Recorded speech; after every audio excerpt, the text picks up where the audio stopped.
Well, everybody, Bargo's had a week to take a break from his last adventure, so let's see if he's ready for his next one, Bikdip's Adventure 2 Electric Boogaloo. I said that I wasn't going to play this game a while back. I am now eating my words. I am very excited to be doing this, actually. So let's listen to the story, why not? Bargo the Bikdip was on an innocent journey when all of a sudden he disappeared for no reason and arrived in a new and strange land. Stuff happened. And it wasn't easy because I made it harder for myself than I needed to. What? Sorry, I had to do it. Yes, indeed. I never explain how this happens. I thought of a reason why, but I didn't want to put it into the intro anyway, because then that would be spoilers. So yes, the Triforce broke apart, and basically we now have to repeat everything that we just did, except it's going to be a lot harder. And yeah, you know all this. You were there, and you watched me do it, so yeah. Shut up, Grandpappy. You haven't even become part of the story yet. Why are you here? So, anyways, that was awkward. I should probably test these things. Yeah, I've done some modifications to this quest, in the week between, beating the first one and now. And that is one of the untested ones. People were reporting a continue bug there, so I had to make it an entrance-exit type warp, which caused problems with the map not appearing under you like it was supposed to, but whatever. You should all recognize this place. I spent like 5 segments in it. But let's get out of here and see how things have changed over the week. Well, this is definitely different. Forest of Crappiness doesn't seem to be quite as crappy as it used to be, and there's a random shortcut leading to it that nobody but me has seen yet, because that's another one of the new changes. Let's see what we got in here. A bond shop, hooray. Yes, some bombs would be nice, but unfortunately I do not have the money to do so. Let's just head up here. A lot of people get stuck there. It would be easy if you've played the first game, because you'd know that you can do that. I tried to sort of hint to it anyway, but whatever. And we start off this game with this sort of interesting thing. You get to choose which item you begin with. You had a hammer, but it's not there anymore. Plot point for later. Anyway, I'm gonna grab the candle, because it's actually the harder of the 2 items. And I'm trying to make this a challenge, and also because, doing so is mandatory if you're going to do a low items, like minimalist items run, whatever you want to call it, which is what I'm doing. Let me take a quick detour, show you what I can't get before I go into level 1 and hopefully beat it in this one segment, because it's really short. Or at least half of it. Yep, here's the sword, but can't get it. I only have 3 hearts. That's the white sword. Wooden sword, not in this game. So, let's stop that. By the way, this place used to be a lot worse. It used to have the same enemies as the first game. Imagine having to go through all those. Anyway, here's one of the 2 entrances to level 1. You're not supposed to enter this one unless you have the candle.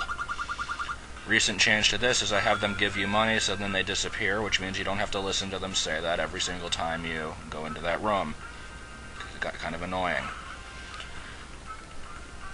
Let me turn this up a bit.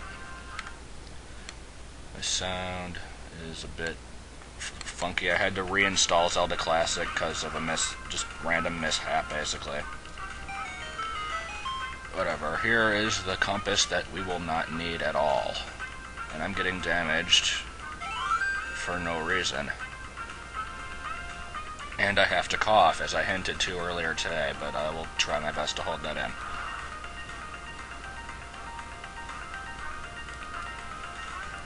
Anyway, this first level is Probably leagues better than anything in the first game, but still fairly plain. You could find cool stuff, but you probably won't. See, this is not a puzzle. The only puzzle is that now the rupee is blocked off. Really, I didn't know what to do here, so I just sort of put that in.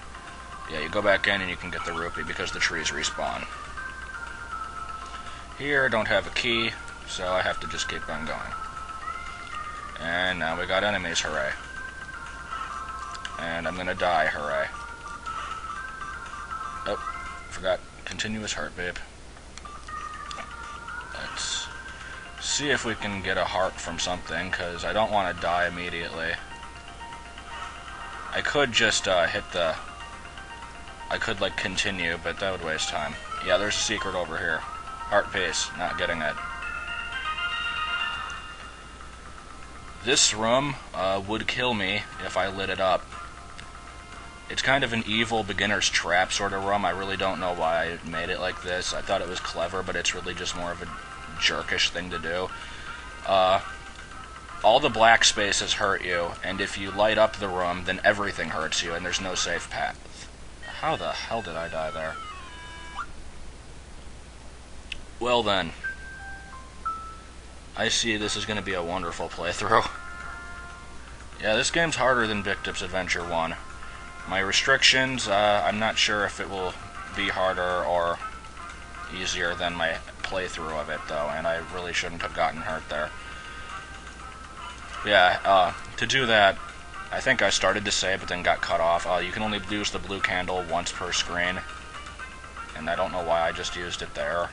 I'm apparently an idiot. So, yeah, you have to kind of go back and forth between rooms to keep using it, or step on the buttons to reset the room. So I'm glad I got rid of that extra dialogue. And of course, all the enemies are back. And there's a dark nut in here, which you can't do anything to. And that Goria takes more hits than, I guess you can kill it. I wasn't sure if you could. Basically, you want to just keep going after the red Octoroks, because they're the easiest. It always resets to them being the dominant enemies when you hit the button. By dominant, I mean like the ones that reappear. And I'm just going to do that. It's an easy way to skip through most of it. And more of the same. When the candle is your only form of offense, you're kind of limited with what you can do. What have we got in here? Alright, these were redesigned actually fairly late into the game's lifespan. You don't need the boomerang, but it's like recommended that you have it in order to get the map. I'll get into that in a minute. Let me just finish up this side of the dungeon. There, I basically already spoiled it. God damn it. You can go away. You don't have to be a jerk. You could jump into the fire, too. That would be helpful. That's what all the cool kids are doing. And all the cool tech-tites. Prepare for this a lot. Yeah, every time you push a block, it does that. There's no way to, like, shut that off. And here we got some wall masters. I'm not sure how many. It used to be 5. I changed it. Yeah, I guess now it's 4. I don't know why I changed it, but whatever. Let's grab that key.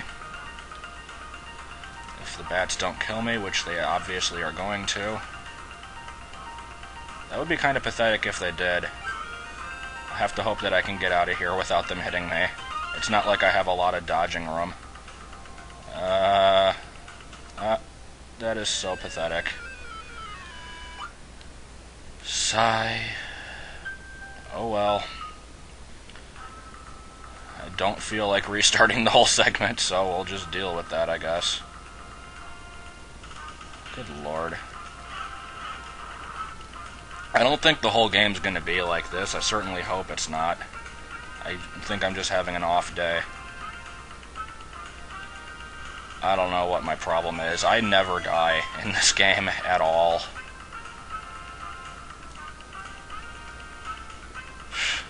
Yeah, I really have no excuse for that, but whatever. It would have just taken me back here. You can see it kind of loops around. You go in here, and we get a better boomerang. That's how this level works. You start with one item, go through a part of the level, and get the better version of the item you didn't pick. And then you can go and do the other side, which I don't have time for, so I'm just going to go ahead and save. So, 2 deaths already. Let's try and keep it down to 2 deaths for a while.